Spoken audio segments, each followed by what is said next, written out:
Welcome, ladies and gentlemen. I'm Steve Goldberg, co-chair of the Theater Committee at the National Arts Club, along with our chair, Linda Selman.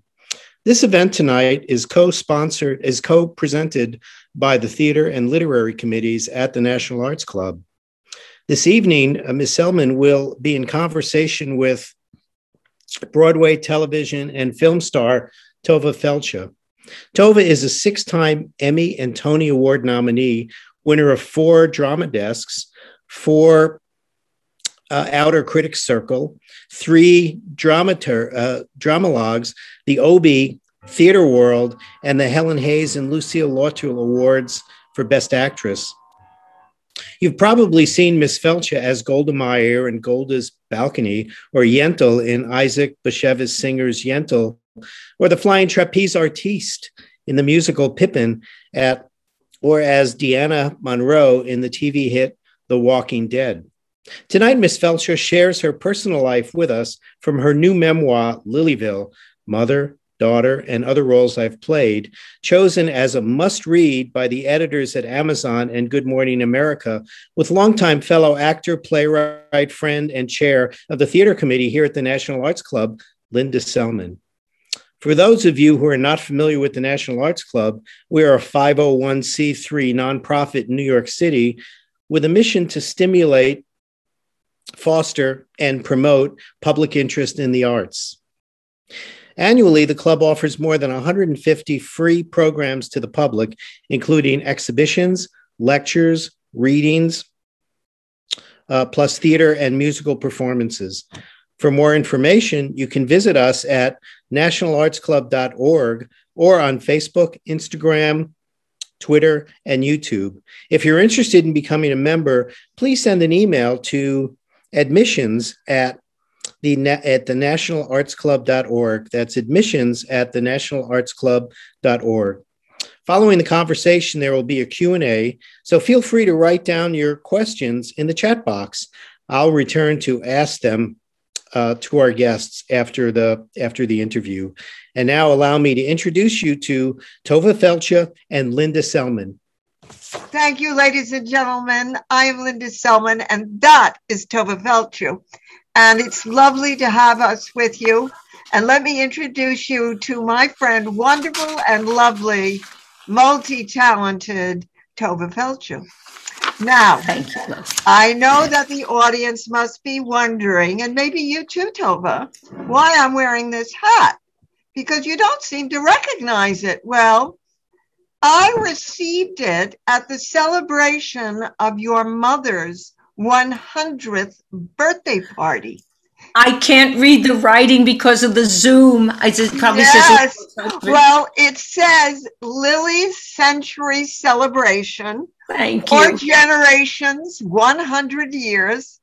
But not only that, Tovah, I write with Lily's sparkling 100 celebration pen, and I keep my important notes on her Post-its, reminding me how to live to 103 using her recipe, chocolate and laughter on a daily basis.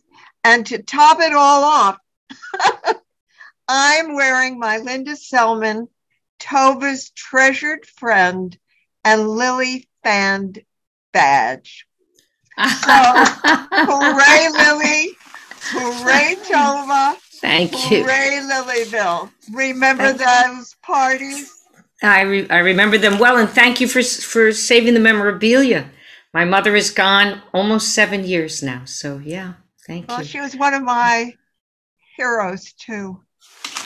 My too. God knows she lived long enough for any child to solve any problem with any mother, so I am most grateful to you, Lily, wherever you are, my darling. Me too, me too. So I wanted to ask you, when you were asked to write your memoir, instead of casting yourself in the title role, you gave center stage to Lily. What an honor. Now, what prompted you to construct your memoir in that way? Well, as you know, because you're a wonderful actor, We spend our lives auditioning. I'm in my 50th year as a professional actor. I got my equity card in 1971 and had the honor of meeting. We met in 72. I think 72 or 73. We were at Stage West together, and Linda was absolutely spectacular. I don't think I knew what the hell I was doing, but she was great. And she would always be doing the work. So I'm working, 12 hours a day on the current role I'm doing. And I think of you. I often get on the stage and I say, I'm doing the work. In all events, when you are auditioning, when I teach, I say, always remember that for the few minutes you're auditioning, you have the part. It's just a question whether you're going to have it for 5 minutes, 5 months, or 5 years. I had to figure out how to stop the conveyor belt on my contribution so that people would listen, so that it would apply to everybody at the National Arts Club and not just to me. So I did not want to do, I was hired by Hachette. I had a publisher and a literary agent who made a deal and you get an advance. And I did not want to do a celebrity autobiography. I like myself plenty, but I'm not this big celebrity. I'm a Broadway kid. So as a result, I'm not some international entity like Tom Cruise. And there are a million celebrity autobiographies out there. So I said, what would be interesting? I said, well, what if I saw my life through my mother's eyes and my mother saw her life through mine? And as a result, we covered 110 years of American women's history and American Jewish women's history. You have two very strong women who loved each other in different languages. We could not understand and properly communicate for the first quarter of my life, for the first 25 years of my life. I'm already assuming I'll at least live to 100. And what was the effect of that on a child? So in excavating Lilyville, I excavated, it was both better than therapy and an agony and an ecstasy about a discovery of a woman who would never say, I love you to a child who needed verbal reassurance. And as Town and Country, when they reviewed the book, they said she has the applause of thousands when only the applause of one person meant anything to her. Aww, it's very, very, beautiful. very interesting. But one of the things that really moved me, that I thought was so clever and original of you, was that you wrote Lilyville as a play containing an overture, 3 acts, along with an intermission, curtain call, and a cast party. I mean, why did you choose that metaphor? And why is it so authentic to your person? Well, I've had a wonderful life. I had a father who loved me unconditionally and was vociferous about it, and was a litigator. So when I did Law and Order, of course, I reappeared there for 13 years. Every year they take me like Wendy and Peter Pan, and they say that kid is good, and that kid was good. I was like a Suzuki student in litigation because I'd been brought up with one. My mother was my father's silent partner. Remember, my mother was born before women's suffrage, before World War I.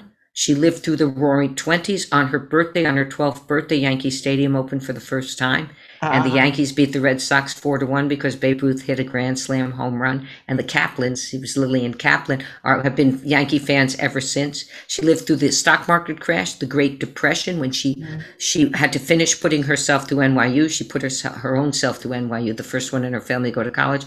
And of course, World War II. And this was all before she was 30 years old. I was born in the lap of the second wave of women's liberation. Now, why did it become a play? So I had my editor, and I went to Sarah Lawrence College, and I expected to meet my editor every week, at the most every 10 days, which apparently is unorthodox in the seasoned authorship world. And she did, and she kept saying, this story is brilliant, and this story is brilliant, and how do you have such a great memory, and blah, blah, blah, blah. I handed in that manuscript in December of 2019, and she said, this is not a book. I said, what? This is not a book. She said, these are like pearls on a coffee table, never connected. What are we going to do? So I had to rewrite the whole manuscript. And it wasn't going to be rejected, but they were not doing a song and dance. So I have a very, very close friend, Jeff Harner, who has directed me in my last 2 one-woman shows, Tovah's Leona and Aging is Optional, because God, I hope it is. And he's performed at the National Arts Club and will be coming next year to do a musical. You couldn't have a better human being in the building. There is not a better, he is a saintly person, or as we say on my side of the street, he's a good neshama, he's a good soul, he's a gansamen. I'm talking to Jeff and I said, Jesus, I got to rewrite this whole thing. And he said, what do you know best? And I said, well, I guess I know theater. I was originally trained in theater. He said, why don't you write this as a theater piece? And that was it. That was it. My whole brain took off and I figured out a structure. And I also entitled myself to wisdom. Whether I had it or not, I changed the context of approaching the work, not as this novice who knew she didn't know, which is what I spent the first 11 months doing, learning, taking the $180 course with Malcolm Gladwell on virtual, etc. Doing the best I could. I mean, it was a Zoom course, doing the best I could. So I went from there to saying, wait a minute, I know how to do this. And instead of chapters, you have scenes. Instead of, as Linda said, you have 2 intermissions. Actually, you can pee or take a shower, do whatever you want. In the intermission, you're a free agent. Instead of a forward, you have an overture, and the whole structure came to life for me. Because how many parts has an actor who works brought to life? And I've brought many, including Supreme Court Justice Ruth Bader Ginsburg was the last one before the pandemic, and of course Golda Meir, and the project I'm doing now, which Linda will tell you about later. In all events, once he lit that spark, a flame ignited, and I usually talk my book. So my assistant Oliver Scholson was, typing like wildfire, and I invited Jeff into the writing room just to make sure, as I spoke my book out to him, that he could make suggestions, hone my skills, whatever. It was very similar to rehearsing Leona and Aging is Optional. It was the same kind of idea. And if I go back to my first one-woman show, which is Tovah Out of Her Mind, I would verbalize monologues to great writers like Rick Mitz, Larry Ambrose, who used to punch up my scripts, and they would organize me. Now, Jeff didn't do that, but he listened and he said, wait a minute, you're repeating your verb, and things like that. So he really acted as my on-site editor, and I was very, very lucky. So when I returned the manuscript to the editor in its new form, she flipped. She said that she made very few corrections. She wanted to cut out a scene about shrimp, which I refused to do, and she wanted to cut out Joyce. Joyce is the person that worked for our family for a quarter of a century and brought my mother to 103. She and David and I were a triumvirate of care for Lillian Kaplan Felshuh. Oh, so yes. I remember her very well. Oh, listen, my dream now is to make Lilyville a television series. And I thought I would play both parts, Tovah and Lily. And if I had to choose, I would choose Lily because she gets all the punchlines. But I have to share with you that there has I'm on the West Coast, and there has been interest, and actually we're beginning talks with a production company. So I'm very, very excited that somebody read this and said, wait a minute, this has IP value, intellectual property value. Fantastic. So that leads me to my next question. Perfect. Yes, darling. The spine of Lilyville is built on the dramatic structure of comedy and tragedy with vaudeville interspersed between the acts, giving Lily all the comic relief. Now, both you and Lily have a profound sense of humor. It is injected into all the roles you play.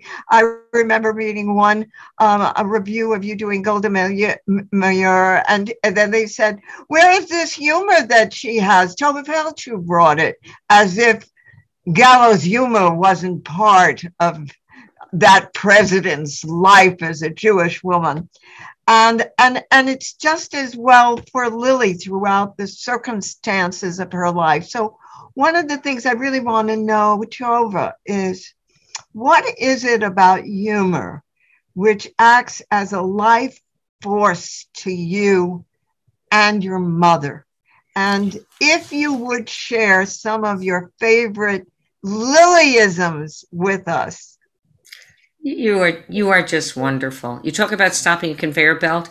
I have done many Zooms. I've done national Zooms with 1,000 screens. Nobody's ever asked me this question.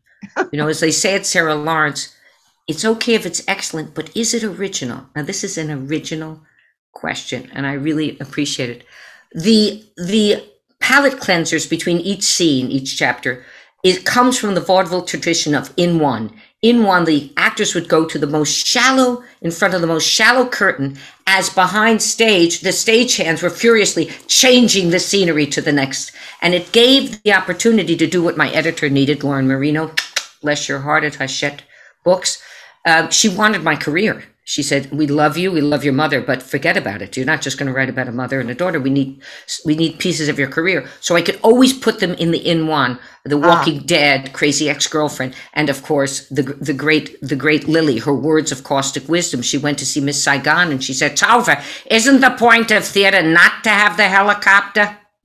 So that was my mother. Or my daughter was getting off the plane from La Coruña, Spain, where she had been studying Spanish, and my mother has size C breasts, and my daughter has size C breasts, and I have size A acorns. And my mother looked at my daughter, and she looked at me and herself. She goes, wow, I guess it skips a generation. So that was my mother. When I asked to go to Juilliard, she said, you're not going to a trade school. So that was the end of that. And the best thing is, when I said in one of my nightclub acts, which I did put in the book, she came to every show I ever did. Tovah, I'm not coming to see you in the Virginia monologues. I can't say the word. But 3 women in front of music stands talking about their Schachburgers. Forget it! So if you're pretty in this color in this movement, give me a ring. So I took her to Pippin, and I played the grandmother. I was lucky enough to be chosen by the Weislers to play the grandmother. You do a full-out aerial act as you're singing, no time at all. So you take an old bird, hang it upside down on a trapeze, singing a hit tune, and you'll get a standing ovation if you fulfill the requirements that the brilliant Diane Paulus gives you. And I got a standing ovation in the middle of that matinee. And I went to my mother and I said, "Mommy, mommy, mommy," like a kid, wanting mother's milk, like a 2-year-old. "Mommy, mommy, how did I do?" And she said, "Tovah, that you should still have to earn a living like this, and on a trapeze yet." So that was my mother, Lily. She didn't give an inch. And the idea is, of course, though all my parts took place on Broadway, off-Broadway, in concerts, in television, and film, they all really took place under the dome of Lilyville, which reigned supreme, in which Queen Lily reigned supreme. Yes, and she gives everything. All those one-liners. Oh, my God. I mean, it's really fabulous in your book. It stops you, Golda Meir. Page. Golda Meir was the classic. I played the Prime Minister, not just at MET, Manhattan Ensemble Theater. We get transferred to the Helen Hayes. It becomes the longest running one-woman play in the history of Broadway, in 100 years of Broadway. It's not that I'm as well known or anything, not as long as Lily Tomlin, not Bette Midler, whatever. It became the longest. And that is a great imprimatur to keep doing the play, which I do now and again. In all events, my mother comes back after I'm playing the Prime Minister in this hugely successful play by William Gibson. She goes, "Tovah, I rate your parts by how you look. Dolly Levi was a 10. Golda Meir, 0. So one of the great roles. It was one of the. Did she ever get it? Did she ever get it? She was in when I was 40. She said the very valuable line, "Tovah, how much longer you gonna blame me?" Whoa! Which leads me to this question, Tovah Felshuh. I must say that you've written a most personal and courageous memoir. It's not everyone who is brave enough to share the secrets behind the success of their lives, which transformed them into the artist they are today. And that's what you have done. It reminds me of the saying, "The sorrows of life are the joys of art." Interesting. Yes, and our theater audience here at the National Arts Club devours all things theatrical, and I know that they would be most appreciative if you would share with them some of your own experiences from the book that touched the meaning of that phrase, the sorrows of life are the joys of art, and how your dear mother, Lily, played a major role in that experience for you. Well, the primordial experience was that I had a mother who was silent. And I was brought up when I was first born, though I was born on the east side of Manhattan, and my folks had lived on Park Avenue. My father was drafted in the Army. My mother moved back in with her parents. She couldn't get pregnant. He got drafted. They immediately got pregnant, and he was taken from her. And David didn't see his father till he was a little over 2 years old. So she lived in the He's Bronx. your brother. He's my older brother, Dr. Dave, PhD, MD. He was the head of theater at Cornell, and he wrote Miss Evers Boys and was a Pulitzer finalist. He's an amazing human being, and he even asphalts his driveway. So that's my brother. I can't believe we came out of the same womb, but we did, and we get on famously. I'm mad for him. In all events, when we moved from the Bronx, where I had my aunt and uncle Harold and Aunt May above me with cousins Johnny and Peter, I had myself, my older brother David, my father Sidney, where the sun rose and set around his Terry Sue. I was his first infant. He was robbed of that with David. That man even potty trained me. I remember him sitting 6 feet away on the porcelain bathtub telling me stories, and I would be sitting on the potty learning how to go to the bathroom. In all events, when we moved from the Bronx, where my crib, one of my cribs, I had two, but one of my cribs was in Papa and Grandma's apartment, of course, in their dining room, and all I heard was screaming past the flanken. Everybody always had heart conditions, so they were very big. Let's just leave it at that. They were very big people. They were not, the Jewish diet is like, what? So they were hefty. And there was invariably a heart condition, or so my grandmother was British, she'd go, pass the salt, please. And they go, no, don't pass her the salt. Don't give her the salt. So it was a very calm situation when I was a child. But this boisterousness and this warmth and this vociferousness went to silence in that 13-room house in Scarsdale. And I had the corner room, and it was cold at night. And the first thing that I did was I started to talk to the mirror, and not just out of the Narcissus myth. It was out of loneliness. My first questions to the mirror was, are you real? Do you really exist? Oh. And I didn't put judgment on it. I didn't really ask it as if it were a sad question. I really wanted to know. I was so little. I was barely 3. Are you real? Do you really exist? And then I used to keep myself company in the mirror, something I have stopped doing because I have had no plastic surgery, and I can tell you, you're a beautiful dog. Absolutely, I just keep getting work because I think myself and maybe Patty Lupone are the only 2 people who can still move their faces at our age. I'm here in California now, and like everybody is in California, but their faces are like in Tokyo. It's like this. It's like completely like this. Anyway, burned victims. Yeah, that silence was very palpable. So I would talk to myself in the mirror, and then I would construct things. I'd be different people. I loved Mary Martin. We had all the albums of the Broadway shows. I would sing a little bit. Then I would tour my show to the bathroom. I had a yellow step stool. I had to get on it to see myself in that mirror, but nobody walked in on you in the bathroom, and people were, basically polite. And so I had privacy. And then I toured that show to the living room for my 2 fans. My father, who was, oh my God, she's coming in. She's breathing, Lily. And Lily says, all right, what do you got? What do you want to show me? And in the end, it all worked out because she was very, very supportive, but that was the first birth. So when I got to the Guthrie, and I was told by 2 major directors publicly in front of the company that I had no talent, and that I was never ever going to be an actor, that I would maybe be a performer, maybe a trapeze artist. I guess they were clairvoyant. You know what I say? And so I was on Broadway. Kiss my ass. Anyway, so in all events, these 2 directors, Michael Langham and John Hirsch, one of them, I don't even want to go through what Langham did, but John Hirsch, in the middle of my Midsummer Night's Dream rehearsal, I was playing Peas Blossom. Over hill, over dale, through a bush, through a briar. He said, what are you doing? I said, I'm doing the speech, sir. And he said, well, do it well. Do it so I can believe it. Otherwise, why don't you become an insurance agent? Oh my In front of everybody. And we were scholarship students. We were fellowship students. We were the youngest in the company. And though I was very, very pretty, which did very well in those days, that was long before the Me Too movement, though it was the second wave of women's lib. Incidentally, thanks to Lily and Sid, but really thanks to Lily, I have never been seduced on the casting couch. Never. Wow. It passed me by. Wow. And I think somewhere I must have projected that strength and rectitude of my mother. I don't know, but I know that nobody ever was inappropriate with me. Oh, sometimes a leading man, but forget it.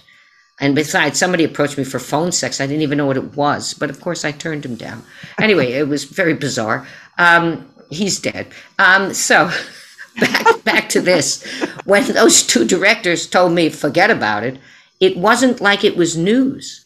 It was similar. I had a similar earlier experience because of my mommy. So there was parts Your of mother forget about. told you the same thing. She didn't say it. It's not that she told me the same thing, Linda. She told me nothing. She told me nothing. So it's very interesting. I'm being tested on lines now.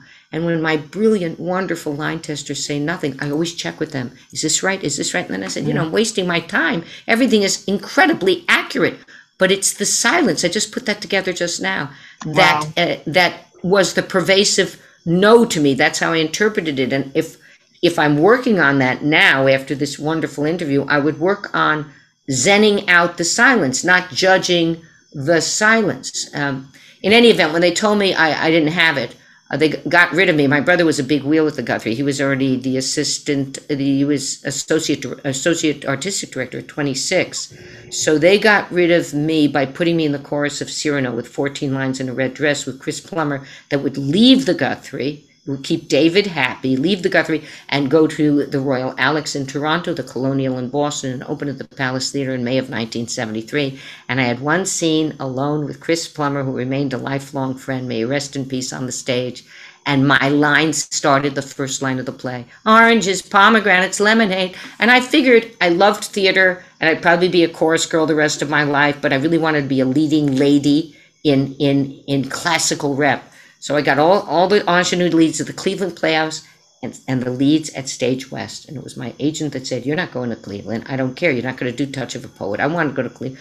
This is a shorter season. It'll commute into New York. And that's how I met Linda. That's right. You played my mother in The Drunkard.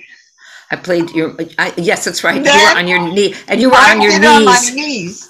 And then you played my sister in the Cherry Orchard. That's right. I did indeed. You're talking about realizing things. Reading your book, this is something that I've realized. Tell me if it vibrates with you. One of the pillars of a great theatrical work is conflict. All good work must have conflict. And it forces the protagonist into action, which ultimately brings about a life change and the existence of an authentic self. So it seems to me that your Lily played that role in your life. Unbeknownst to you, her behavior actually propelled you to live out who and what you truly are as an artist and the authentic person you always longed to be. Without that conflict, what might have happened? Things might have been sweet and nice. You got married, everything was good, but that conflict propelled you. Have you thought of that, Tove? I have. I mean, what happened is that when I was 18 and at Sarah Lawrence, I said, Mommy, do you love me? And she said, do I love you? Who takes you in the Chrysler to your song lessons, your dance? That's where it was, your song and your dance and Hebrews. Who dresses you in Saks Fifth Avenue? We only buy underwear at Alexander's. Who makes your delicious food? Who takes care of you, Dave? Of course I love you. And it was right out of Fiddler. Right. And I could not get from her what I needed. And then came the famous, how long are you going to blame me at 40? And I said, not another minute. And I bowered. I changed. I said, I'm going to take my mother's love any way I can get it. I kept thinking, this is my straw. I thought it was some white line. Any way I can get it. And our rapprochement actually began with my marriage to a Harvard lawyer, because my father is a Harvard lawyer. So the minute I followed her path, she felt I was safe. I think her ultimate objective was to preserve and protect her young. And the only way she could see doing it is like this way. So what I did, because I didn't have my mother's love, the I'll show you was I constructed public stories written by other people, not by me looking into the mirror, where I knew the beginning, middle, and end. And as a young actor, I would chisel my parts, Now I just learn everything I can about the character, like a reservoir. And then I know everything as Tovah, so that the character can know nothing. The character gets on stage and she makes up the play. It's as if the play is a tabula rasa, and the actor is writing the play, not just bringing it to life. So what I did is I created a public arena where I would get approbation from doing an excellent job, because my father said, if you reach for the stars, you may land on the roof. You reach for the roof, you'll never get off the ground. And whenever I was frightened, I would put 1,000 Sidney Felshuhs out in the black velvet of the O'Neill Theater, 1,000 of them, of that unconditional love. I did have one, that's the other thing it teaches you. I had one unconditionally loving parent from the get-go. And honestly, you only need one because it strengthens you to meet the other. And my mother loved me deeply. Not only that, she was a mitzvah machine. She was the one who put in all the sweat equity. He was going to the Supreme Court and regaling us with exciting stories and learning how to ride a horse. And he was getting his pilot's license in his 70s. And it's not that he was a ne'er-do-well. He wasn't. He was very devoted to my mother. But she was the grit and grime of our family, the cement that held us together. So I created this alternate universe. And also I use that in my very, if I may say so, successful marriage. I married 44 years, and I've never given up my work, not because I love my work. I do love my work, but not because of that. Because I have an alternate universe I can turn to if the going gets rough, with Andy, who's a doll, and who has never interfered always supportive with my work. Always. Very supportive. Very supportive. I think being brave is one of the most profound and useful tools an actor must develop. And Tovah, you have it. You have it in spades. And I think that's why you're always cast to portray the world's bravest women, even when these women's inequality was allowed to fester. Golda Meir, Ruth Bader Ginsburg, Leona Helmsley, and now the feisty, brilliant Dr. Ruth, the legendary sex therapist. And that's where you are right now. That is where I am. Becoming Dr. Ruth at the North Coast Repertory Theater out in California. And I want you to know, Eris suits you. I'll tell you this much. I'm out here because David Ellenstein called me, whom I love, and he said, do you want to do this play with me? We want to film you. That was it. Because the North Coast is empty. And 3 cameras. We start the shoot tomorrow for 3 days, and there are 9 camera angles, and we do 1 or 2 performances per day for 3 days, and then they edit it together and they will stream it. At the same time, I'll be opening at Bay Street live, June 4th. I'm going to come out to Bay Street. Please do. 28 performances. They only allow 85 people a night in the theater. There's still COVID restrictions in the theater. So I don't know if equity will change them. And believe me, even if equity or the world changes it, people are still cautious.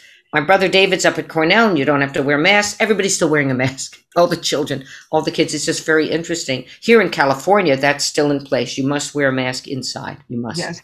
Well, when I first met you and I read the play, of Yentl because my husband was friendly with Isaac Bashevis Singer. I said, oh, well, Tovah Felshuh has to play this. This is a part for her. And I said the same thing when I met you with Dr. Ruth. I think we went to her book. We went to a book talk when she had her book. And I said, Tovah, you've got to play this woman. I mean, this is for you. One of your special traits is that you possess as an actress is your ability to embody another person, not just play yourself as the character, but truly you transform yourself into that person. And I wonder if you would share with our audience here some of the secret skills you employ that make that acting magic, because that's what people are moved by you, the ability to embody the character you play so they don't see Tovah. That's such a wonderful question. First of all, I in my family, if it wasn't an A, it was an F. Now, it wasn't like I was going to be spanked. When I got 3 A+ and an F in gym because I was writing the senior class play, my father looked at the F and he looked up at me and he said, "What's wrong with these people?" That's what he said. So he very much defended me, though I got slapped on the wrist plenty by Dean Fitzgerald and had to do detention and whatnot at Scarsdale High. But this senior class play was great. In all events, those of us who have children or pets or a lover, the greatest thing about acting is to take that person in the time you're working on him or her before yourself. So in other words, I have these feelings naturally for Amanda and Brandon, my children. People in New York have a whole dog culture where they're literally are like their children, where the preserve and protect the integrity and the honor of the other is actually in the center of you, and you are off your center. You get yourself off, and you devote yourself to the character. So Mark St. Germain is the playwright of Becoming Dr. Ruth, and the play has already made its debut in 2014 in various places. He has been fantastic to work with because he has let us tweak the play. He has let us vivify the play. I can hear the music of the character. That's the first thing. I mean, Golda was from Milwaukee, and I think that was very important. And she was like a prehistoric animal, like an anteater. It's very, Nora's what in the doll says it's a squirrel. It's a squirrel. Can I have candy?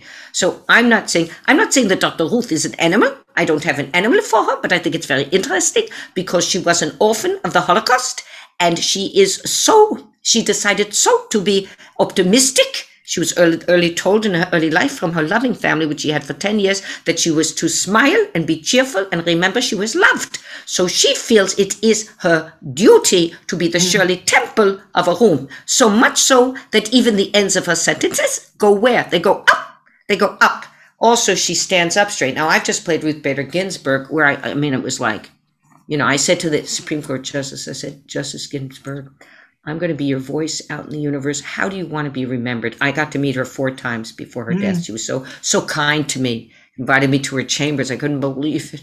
So she said, I want people to know I'm funny. There you are. That almost humor. laid me out. But Ruth is a different story. Tovah, what can I do to help you? I'll help you. I'd like you to take the show into New York. Whom have you called? She moves life forward. She moves life forward. She listens like this, but she stands up straight. So I've been working a lot on my posture, which used to be so easy to attain. Now, not as easy, but I have an obligation. So she's really helped me. Also, she's a constant uptune. When she does not get negative energy. She's very polite. She has Kinderstube. She's a German Jew. She's a Jacke. She turns a page and she goes, bye-bye, bye-bye, and goes on to positive energy. And you also saw her because you were at the wedding, and she came to the wedding of our children. Yes. You've been a part of my life for, how many years? We cannot say it. 46 48. years, 48. Fabulous. only half our lives. Not even that. Not even half That's our lives. right. That's right. And the most refreshing thing about your book, and I think your family must be moved by you, is how close you stay to your roots, the Jewish traditions you grew up with, the strong influences not only from your mother, but your dear loving relatives, especially Grandma Ada. And we know your loving father, Sidney. And these last few minutes of me speaking with you, if you would, could you retell some of those really tender memories to us now, as if we were your own children about to say goodnight? And especially one of the favorite moments in your book for me, makes me weep, is how your father introduced you to music and how music totally changed your life. Yes. Music. Well, first of all, from an Austrian-German background, which was his background, though he was an American kid born in Paterson, New Jersey. Actually born in Harrison, but raised in Paterson. And my mother was American from British and Russian roots. But a cultured human being had to speak at least 2 languages and have a musical instrument. Everybody had a musical instrument. My mother was a pianist. I became a pianist because I wanted to be near my mother. And of course, the metaphor for our Steinway is that there was only a single chair at the Steinway, never a bench. So we never played a 4-handed piece. And that pretty much sums it up.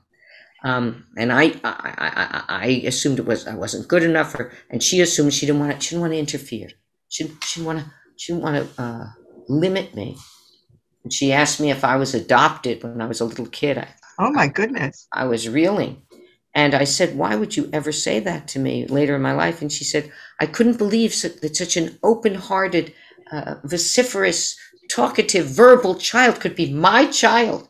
So it was a reflection of her self-doubt, which must have been enormous. And the way she was brought up, and that she couldn't believe that I could have come out of her body. In terms of Daddy, because he understood death early in his life, he lost his father in 4 days when David Felshuh, which is his father, came home from Europe after a tour to visit the family in Austria and do business in Poland and France. I saw the papers. I have the passport. He came home with walking pneumonia. He died in 4 days. There was no penicillin. And my father he was 16. And that was the end of the Ivy League. He went to a local school. He went to NYU, but he met the love of his life. So he was 18, she was 17 when they met, and they would eventually, of course, they would marry. And it wasn't such a bumpy road. They had a great, great love affair for 68 years. In all events, he also knew death again right before he met me, because he was in first in the infantry, slated to go to D-Day, and who probably would have been killed. And thank God his German saved his life. He was fluent in German. He said, give me an intelligence test. And he had gone to Harvard Law, so he was brainy. And they gave him an intelligence test in Manchester. He was already being trained in England to go abroad.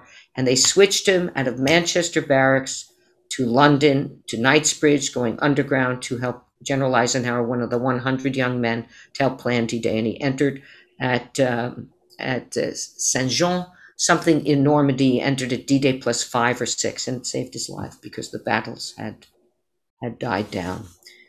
So when he came back from the war, I always fantasized that he brought the ashes back of a child, of a dead child, on his shoulders, and that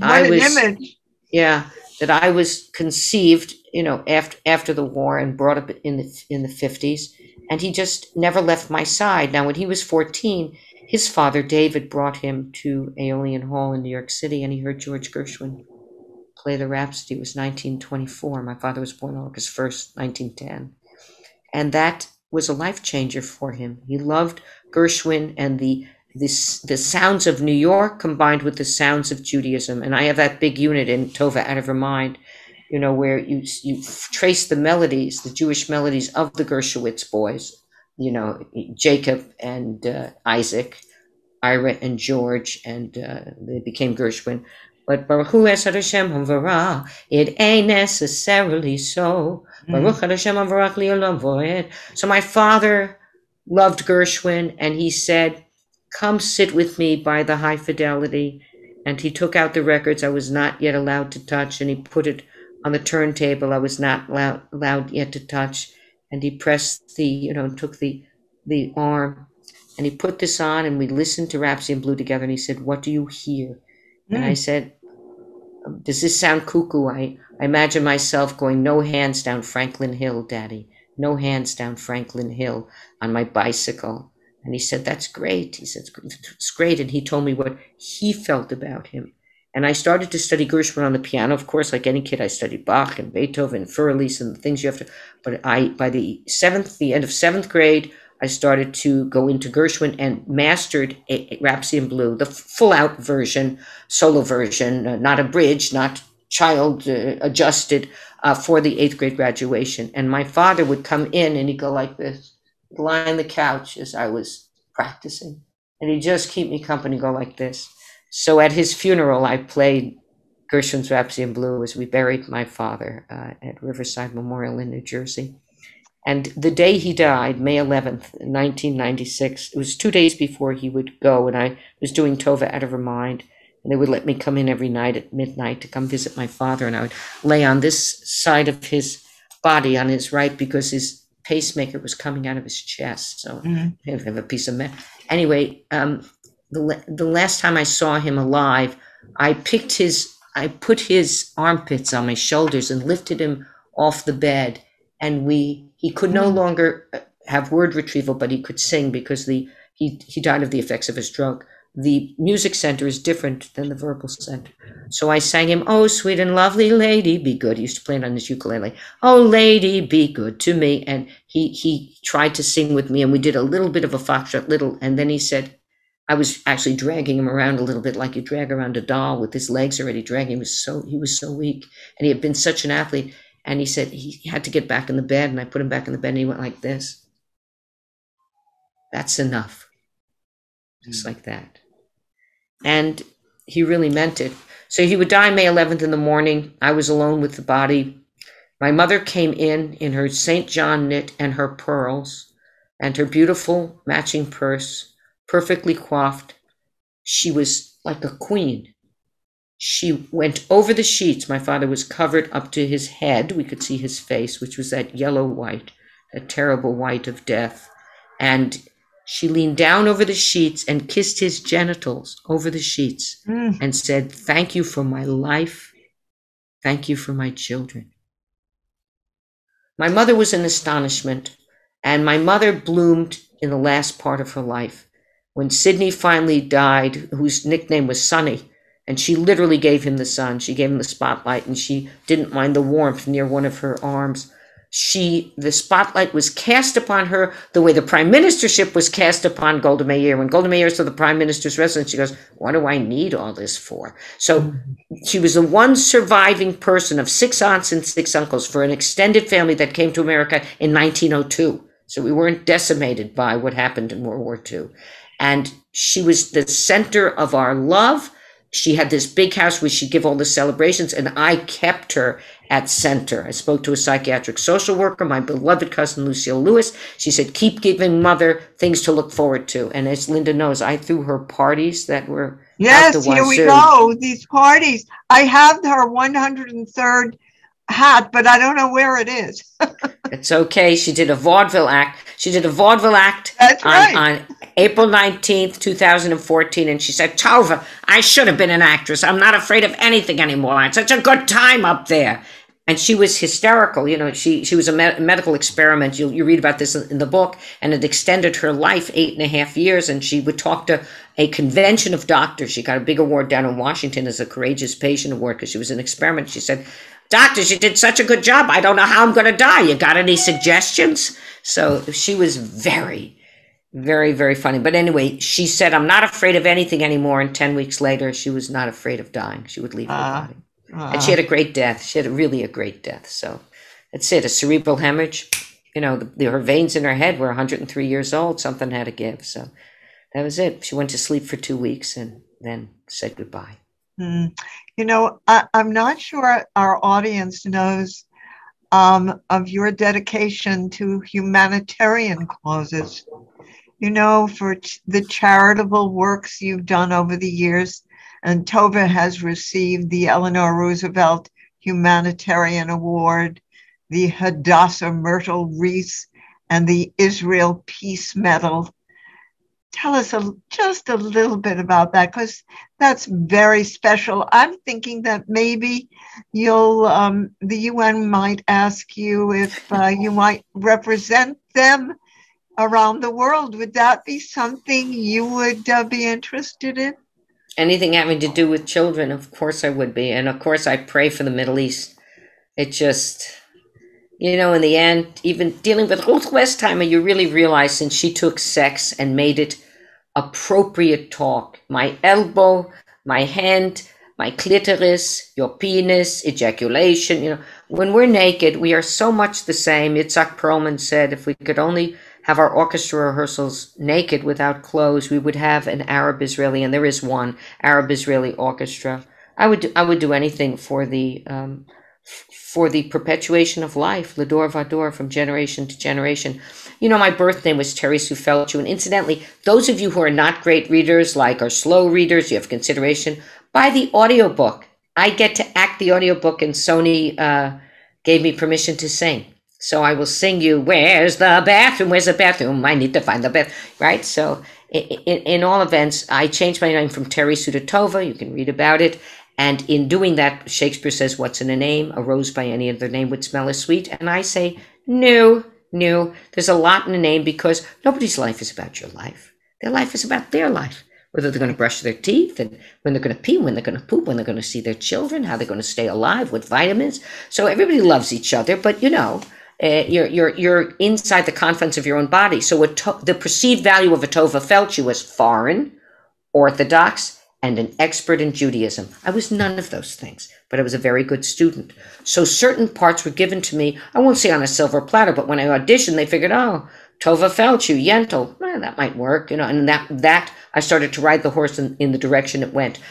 With that stuff, especially with the roles in Holocaust and even The Walking Dead, but in Holocaust, and Walking Dead was not a Jewish character. Holocaust, I gave a speech for the vice president and the ambassador down in Washington, because I was getting an award, the Israel Friendship Award, because I did Holocaust. They were just trying to get a celebrity or two at a dinner to raise money. And I did very well at that speech. And the head of the UJA said, come here, little girl. You're going to raise money for us. And they sent me around the country. So, Linda, I'm not that heroic. I just said yes to the causes that I thought were just, that asked me to participate. And I still do. From the heart to the heart, and from strength to strength. Thank you. Yes. Stephen, yes. Are you there? Yes, we are. I hope you can hear me. We do have some questions. Tovah, one of our audience members mentions seeing Yentl and then being so impressed with it, taking their grandparents and parents to see it, and thanking you for such a gift.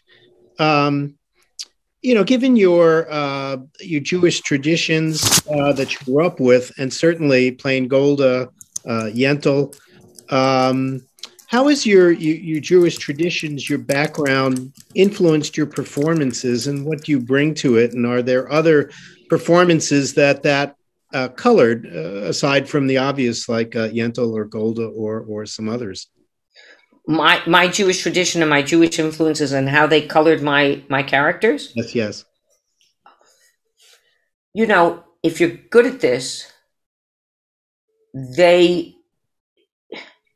it's not that they color your characters. You have to, as Lee Strasberg said to me, Tovah, always remember the character's stuck with you and you're stuck with the character. So that the actor informs any character from his body of knowledge, from his body of education. Now, one of the Jewish traditions, which is very important, is not only a love of learning, but to love God is to love learning. So to be a good Jew, you don't even have to be a deist. The first thing you have to do is deeds of loving kindness. You have to be mitzvah. And that sense of Judaism helped me so much in the in loving my mother unconditionally, and coming toward my mother and finally getting, oh, we just speak different languages. She shows it like this. And I have somebody very close to me in my life where I'm having the same challenge, but I'm now a senior citizen. So I have a shorthand here saying, this is the way this person chooses to love me, and this has got to be okay. That I need to bow her. I thought it was Saroyan. I think it's a Persian saying, Linda, that a branch in order to bear fruit must learn to bend. Oh, yes. So yes. I don't.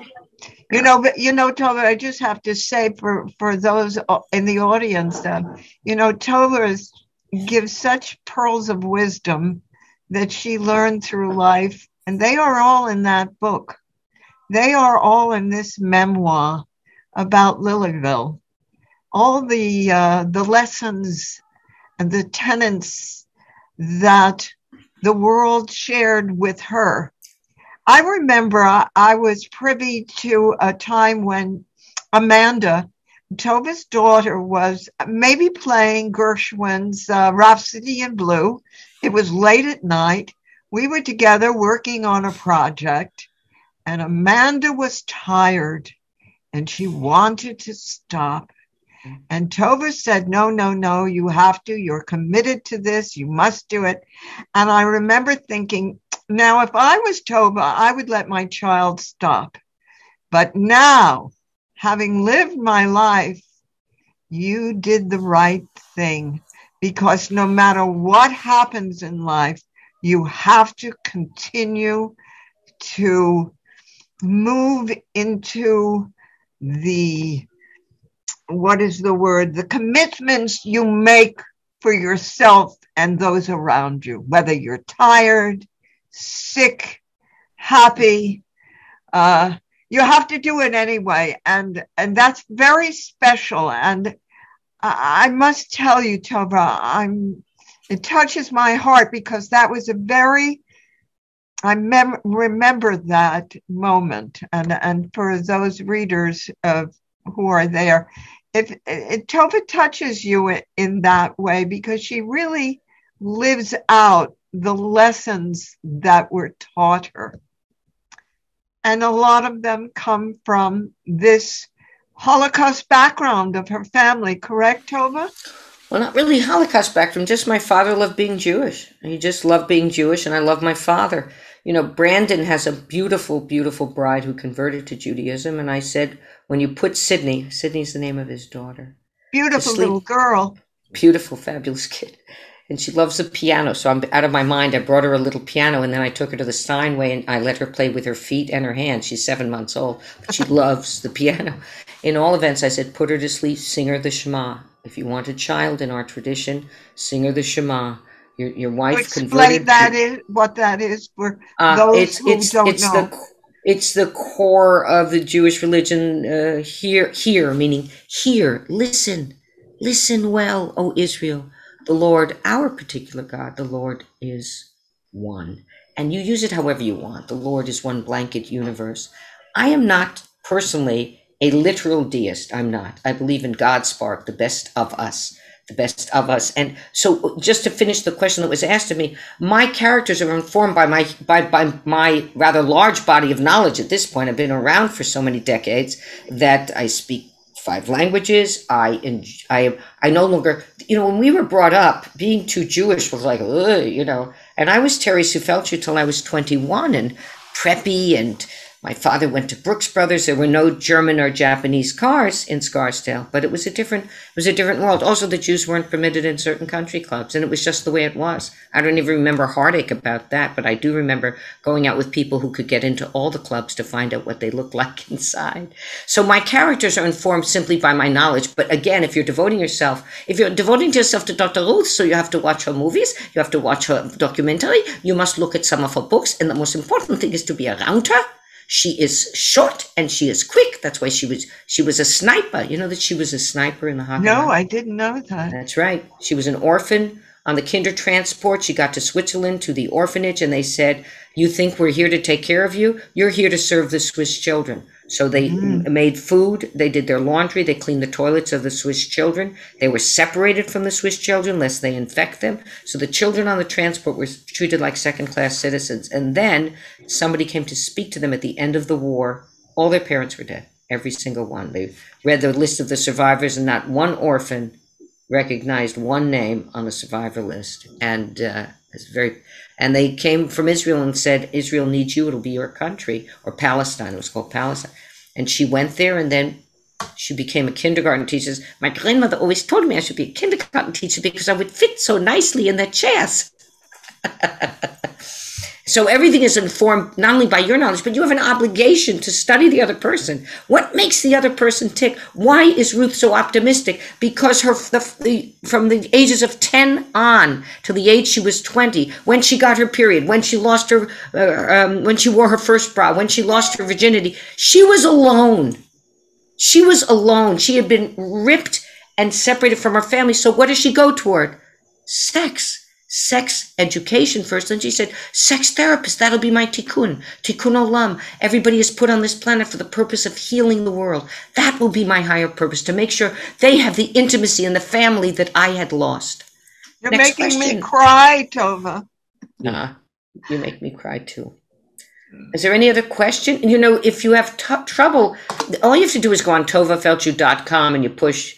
It immediately comes up the book, and it's sold at Amazon, Target, and most importantly at your local bookstore. And of course, there's the audiobook. But there's no reason to get lost. It's being sold all over the country, and I hope you get it. And Hachette hopes you get it. I hope you get it because it's a way to keep you company. What does Hachette mean? I don't know, but it's French, and I hope it is. I hope it's released in French. Any other questions? Yeah, it's a wonderful book. I guess one more to end this, because it's just such a wonderful and loving portrait of Lily and Sydney. Are there performances that you can think of that you feel brought you closer to Lily and Sydney in your work? Oh, totally. Well, beautiful question. The part that brought me close to Sydney immediately in my career was Yentl. Was a girl who had to give up her identity in order to become a scholar, and she was alone in the world. And my father, like Ruth's father, stressed the importance of education. Even though I attributed this to Grandma Ada, it was Sydney who said, "Reach for the stars. If you reach for the stars, you'll land on the roof. Reach for the roof, you'll never get off the ground." And he taught me to put into your children at night what you hope for them. So you put your child to bed and you go, "I'm the luckiest mother in the world because I have an empathic, beautiful child who understands the difference between what's wanted and needed in a library and what's wanted and needed at Yankee Stadium. Somebody who's a good listener." And I remember Amanda going, "What empathic mommy." And I remember discussing this with a nursery school parent at the 92nd Street Y. And the father of this other child said, "You're crazy. I teach my children to walk into a room like they own it." And their son was arrested for breaking down a barrier. He decided to beat up some of the debating team at Princeton when his debating team at U of P lost. This is crazy. Your Amanda is magnificent. They're wonderful children. My Brandon is slightly quieter, being the firstborn, similar to my brother, and Amanda is my little pistol. She did okay. She majored in physics at MIT, and Brandon went to Harvard. I'm very very happy with my children. They were very diligent workers. You know why? Because children don't do what you tell them. Children do what they see. And Andy and I were diligent. My parents were diligent, so we were diligent.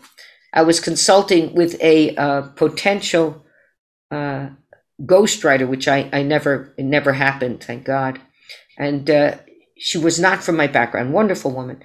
And she wrote a sample chapter where David and I reluctantly went to do our homework. I said, What are you talking about? We would run to do our homework, not because of love, because you had to do your best. You have to give stuff your best shot. And that was one thing I learned, that when you give something your best shot and it doesn't work out, it's okay. You can hold your head up. Say, I gave it my best. I gave it my best. It is what it is. It is what it is. Yeah. Any other questions? That's terrific. Well, maybe we'll have one more. I think we're running out of time, but you talked earlier about certainly getting that criticism in your early work. Oh, it was horrendous. And then, you went on to this magnificent career. What do you think kept you from quitting and giving up at that point? I had certain pillars of unconditional love, and forgive me to the prior person who asked the question. So I just want to answer this for a second. Yentl was influenced heavily by my relationship with my father.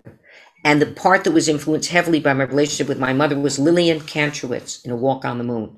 And it was based on my Aunt Nancy and on the values of the first generation Jewish family, the first children of immigrants. And my grandfather, Papa, whom we call Papa, rented a bungalow on an Irish farm up in the Catskills. Again, Jews owned no land up in the Catskills in 1914. We were renters. Maybe that became the Cook Lane, but it was owned by people who arrived in America before us. And I remember my mother, the farmer, would come to my mother and say, "Would you like your eggs? Would you like your eggs? Soft, medium, or boiled, Miss Lillian?" And she'd say, "Could I please have them soft? I'd like them soft." And every day that farmer would deliver a hard-boiled egg, no matter what. It was hysterical. Now, what was your question again? What was the question you just asked me? Oh, why did I not give up? Yeah, somebody had asked in the audience, what kept you from quitting and giving up and becoming a pharmacist or something? Well, I tell you, I did give up it wasn't my dream. I did give up the first path into the arts, which was becoming a solo instrumentalist. I mean, I was an excellent pianist and distinguished in a very small pond, but distinguished. And I gave it up, and I know exactly why I gave it up, because I was alone in the practice cabin. Had I been an instrumentalist like a violinist, I may have never given it up. I wanted to be part of a family. So when I went to Sarah Lawrence, and I love you, Sarah Lawrence, and I give you money for the Felshuh Broadway ticket fund so your kids can go to Broadway for free, even though now there's a pandemic, so the fund is getting bigger, so you have a great time to go to the opera next year. I love Sarah Lawrence. I was so lonely at Sarah Lawrence. I could say that at 17 it was the wrong school for me. I desperately wanted to go to Vassar and was accepted to Vassar, but my mother said that the Tonic Parkway was too dangerous. It had the highest score of mortality, which it did, and that who's going to teach acting in Poughkeepsie? If you had Sarah Lawrence, maybe you'd get yourself into one of those studios. And I did. Uda Hagen became my first teacher and changed my life. But loneliness was never my thing. Now I'm much easier about it. I mean, I'm living alone in a suite here in California, and I swim every day about a half mile because I try to quiet my mind. And then as you get older, I don't know if you found this out, whether it's harder for you to sleep. I have Headspace. I talk about, let's promote Lilyville, but this thing on my phone, Headspace, helps me because I try to fill my mind with that. And you know the rules: no computer before bed, no television. That stuff goes in. And when you get older, it's like you're in menopause and God says, "Thanks for the children. Bye-bye. Thanks for the calcium. Bye-bye." I used to be 5'2.5". Now I'm 5'8.5". Ruth is 4'7". She's the only person smaller than I am. Right. But now I'm Ruth Bader Ginsburg's height. I don't have that, Tovah. I think of sleep as a great lover, and I just relax in. Well, that's great. I think you're more relaxed in general. That's great. Anyway, those were my parents, Lillian Kantrowitz, Yentl. Also, my mother became a much bigger fan of my work as I perpetually was getting good feedback. She figured, well, she might as well enjoy the ride. And of course, she met all sorts of people. Viggo Mortensen wouldn't let her alone on the set of A Walk on the Moon. We gave my mother a part as an extra if she would stop flirting with everybody. So it was great. It was great. Probably one of the children. No. Anyway. Well, Tovah, this was beautiful. Thank you so much. My pleasure. Sharing. My for pleasure. sharing. Remember, Lily's, as Linda said at the beginning, find that ray of sunshine, and remember. Oh, this is a good one. Happiness is a choice. Yes. That was a big one. Happiness is a choice, and also you want a successful marriage. I'll tell you how to have a successful marriage. Just shut one eye. Great advice. Well, this is wonderful. Really appreciate this. Thank you for having me as your guest. I have had the great honor of performing at the National Arts myself because of Linda and because of K.T. Sullivan, and I've enjoyed it enormously. And very honored that you wanted to honor my book. That was my bat mitzvah dress. That's my mother and I at the bat mitzvah celebration upstairs in the living room. Much success to you in everything you do. Thank you. All of me thanks you. All of me. Bye-bye. Thank you. Bye-bye.